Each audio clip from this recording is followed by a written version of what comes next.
Mes bien chers frères, l'évangile de ce dimanche tombe tout à fait à propos le jour, octave, cette année de la fête de Saint-Pierre et de Saint-Paul, donc du fondateur de l'Église, du premier pape. Et l'évangile de ce matin nous raconte le recrutement de Simon, qui deviendra plus tard Saint-Pierre. Premier apôtre que Jésus a recruté. Les autres viendront après. Mais il se trouve que Simon n'est pas recruté seul. Il est recruté avec ses deux associés, puisqu'il est le chef d'entreprise d'une entreprise de pêche. Oui. C'est son métier. Et il travaille avec Jacques et Jean. Et ce sont bien ces trois-là par qui notre Seigneur commence, qui sont les trois préférés, les trois intimes, on va dire, de Jésus. Et on va les retrouver, les trois, au Mont Tabor pour la transfiguration. Et ces mêmes trois, on va les retrouver au moment de l'agonie, où le Seigneur Jésus va les séparer des autres apôtres pour les emmener avec lui, pour qu'ils soient témoins de son agonie. C'est les trois apôtres préférés, dont l'un des trois était encore plus préféré que les autres, puisqu'il lui va reposer sur le Sacré-Cœur de Jésus pendant la dernière scène, et il va être présent tout le long du chemin de la croix, jusqu'au pied de la croix, jusqu'à la mort de Jésus. Il sera là avec la très sainte Vierge Marie. Donc vous voyez, là, il faut faire le lien entre tous ces évangiles, comprendre l'importance de ce choix de Simon, Jacques et Jean. Et notre Seigneur va demander à Simon, pas aux autres, de monter dans sa barque. Il ne monte pas dans la barque de Jean et de Jacques. Il monte dans la barque de Simon.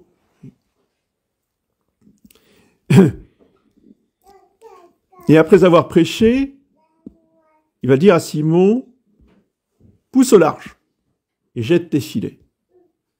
Oui.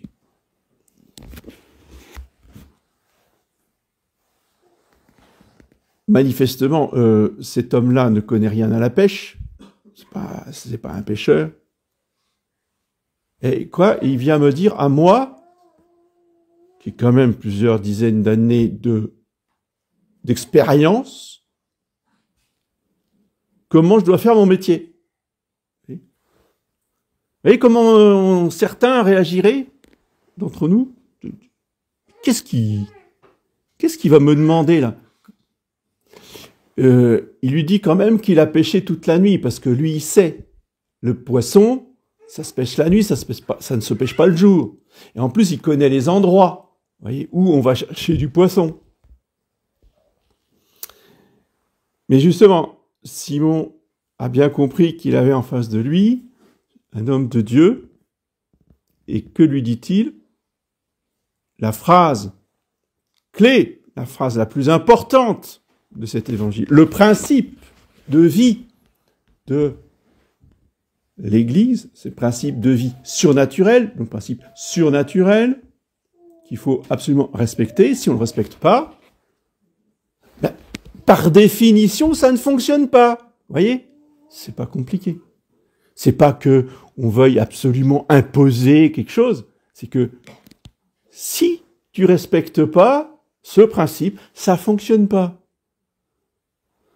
Ça aurait beau dire, ah mais oui, mais monsieur l'abbé, l'essence c'est quand même beaucoup mieux que le gasoil, il faut absolument mettre de l'essence. Oui, sauf que mon moteur, il est diesel, d'accord?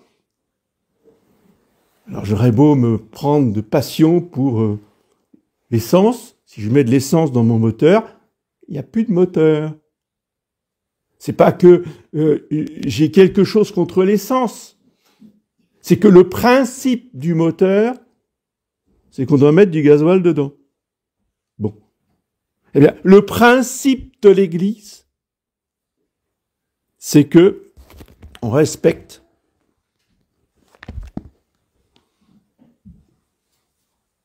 cette parole de notre Seigneur, dans cette parole de Simon,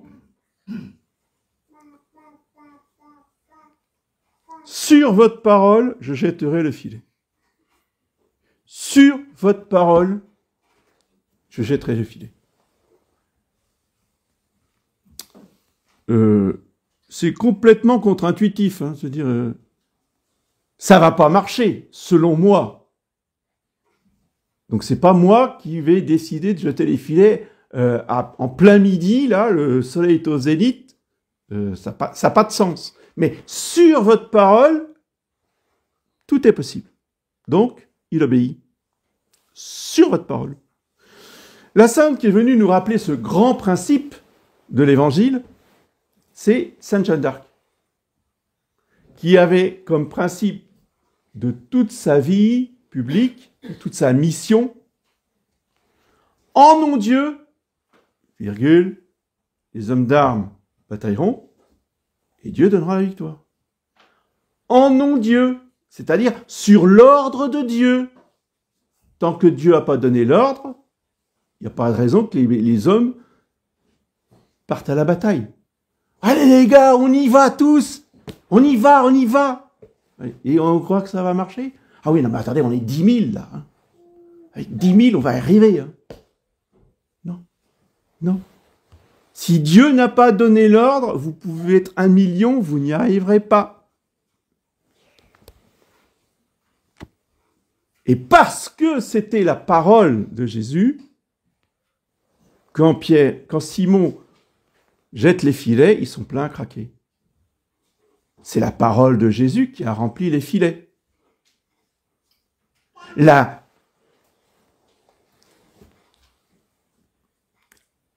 science, la connaissance professionnelle de la pêche de Simon a donné 0 poisson. L'obéissance à la parole de Jésus a donné des filets pleins à craquer.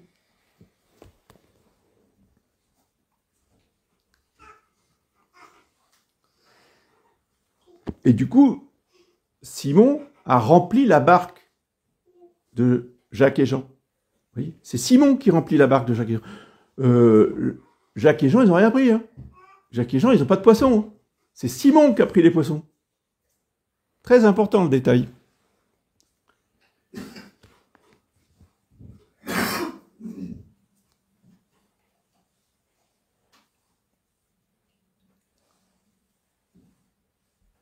Et Saint-Pierre, eh bien, tout tremblant,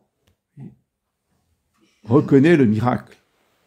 Parce que lui, il sait que ce n'était pas possible de prendre du poisson à cette heure-là. Oui. Mais sa foi et sa confiance ont été récompensées. Bien plus tard, ce que nous lisons dans l'évangile de l'Octave, le Seigneur Jésus va lui donner une leçon. Il le voit marcher sur les eaux. Alors Saint-Pierre veut rejoindre le Seigneur en marchant sur les eaux. Oui. Bon, vous voyez la condescendance de Jésus. Bon, si tu veux, viens marcher. Il n'y a que lui qui a cette idée-là. Hein. Vous remarquerez. Hein. Mais bon, si tu veux marcher sur les eaux, viens. Il marche sur les eaux. Alors tout d'un coup, au milieu, là, je sais pas pourquoi, il se met à douter. Il dit, oh, et puis si je coulais, c'est sûr, à l'instant même, il a coulé.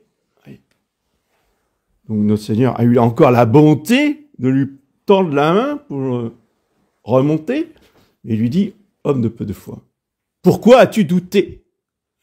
Si tu n'avais pas douté, tu n'aurais pas coulé. Quand tu achetais tes filets, il aurait pu rajouter ça, hein. C'est moi qui rajoute là. Quand tu achetais tes filets, rappelle-toi quand je t'ai rencontré la première fois, tu n'avais pas douté. Et là, tu avais eu plein de poissons. Alors pourquoi là, maintenant, tu as douté? Oui. Sur la parole de Jésus, qui lui dit « Viens », Saint Pierre vient et il marche sur les eaux. Sur la parole de Jésus, il jette les filets et les filets sont remplis de poissons. Il n'y a pas besoin, mes bien chers frères, d'étudier tout ce qu'ont dit les théologiens depuis 4, 5, 6 siècles. Et le père machin, il a dit ça, et le père machin, il a dit ça. Il n'y a pas besoin. Tout le monde peut comprendre ça. On est bien d'accord? Pas compliqué. Tout le monde lit ça aujourd'hui. On a tous les mêmes missels. On lit tous le même évangile. Eh ben, il y en a qui comprennent pas. Il y en a surtout qui n'appliquent pas. Donc, eh ben, on va tous ensemble se réunir, toutes les chapelles. On va faire une réunion internationale avec tous les évêques de Nunakum, avec tous les prêtres de Nunakum. Et qu'est-ce qu'on va faire? On va chercher et trouver des solutions à la crise de l'Église. Non mais, j'hallucine.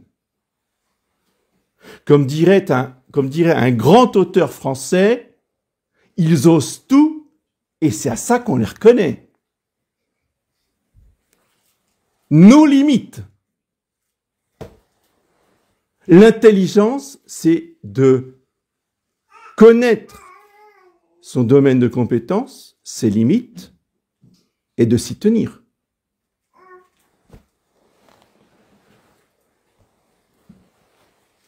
Alors, on reste fidèle au principe. Ah oui, mais ils sont tellement sympathiques, puis il est tellement pieux, c'est un saint prêtre, c'est un saint évêque, donc on va suivre.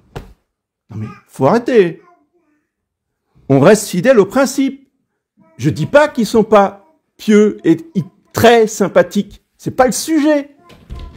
Mais tant que Jésus n'a pas dit sa parole, on bouge pas. On ne récoltera rien. On ne trouvera aucune solution.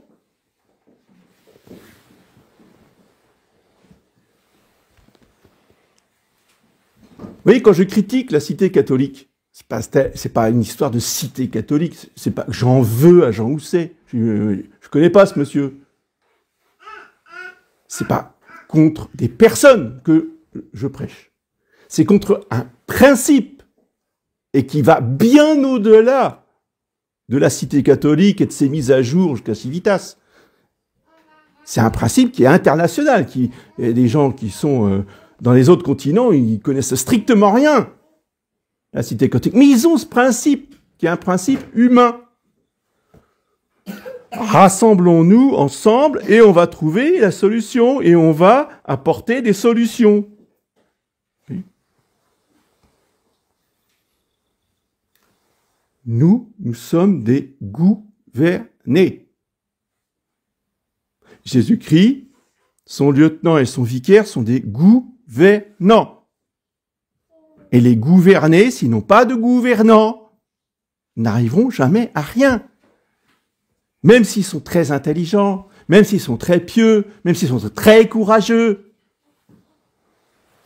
Regardez les Vendéens, des gens exemplaires. Mais il ne fallait pas croire une seconde que les Vendéens allaient gagner quoi que ce soit. Mais bien, chers frères, tant qu'il n'y a pas le gouvernant, vous n'arriverez jamais à rien. Sur le plan collectif, j'entends. Ça fait des martyrs. Donc ça, c'était une victoire pour le ciel. Oui. Mais sur le plan terrestre, s'il n'y a pas le gouvernant, il n'y aura jamais rien qui se passera.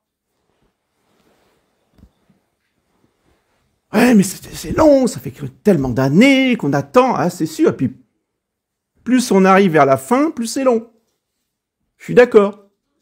C'est pas pour ça qu'il faut bouger. C'est pas pour ça qu'il faut jeter les principes dans les orties. On reste fidèle aux principes.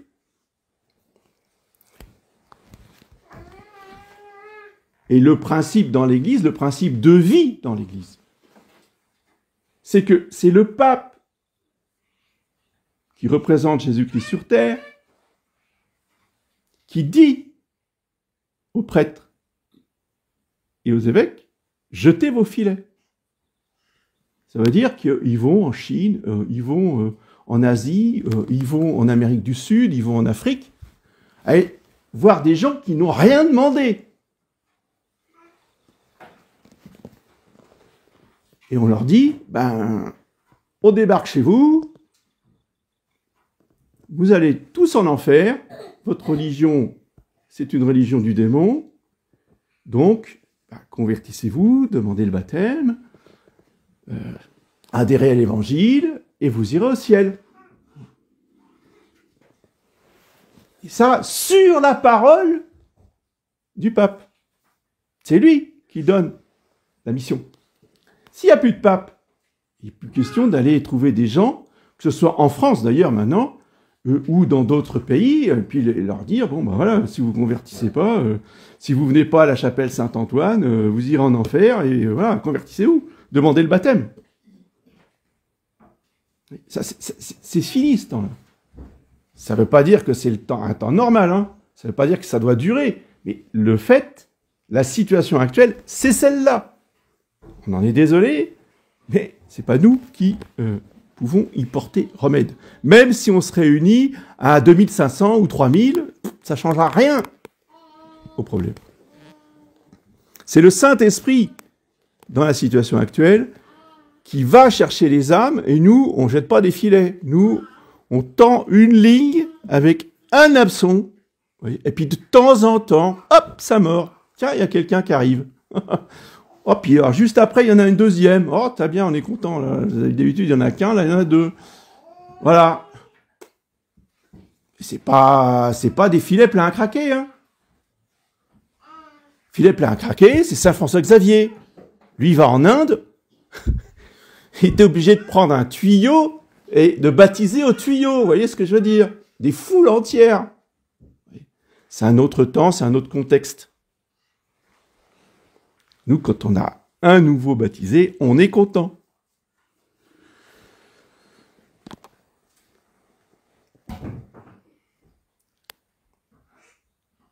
Et je comprends qu'on soit dévoré du zèle, du salut des âmes, et toutes ces pauvres âmes, qu'est-ce qu'elles vont devenir, les âmes?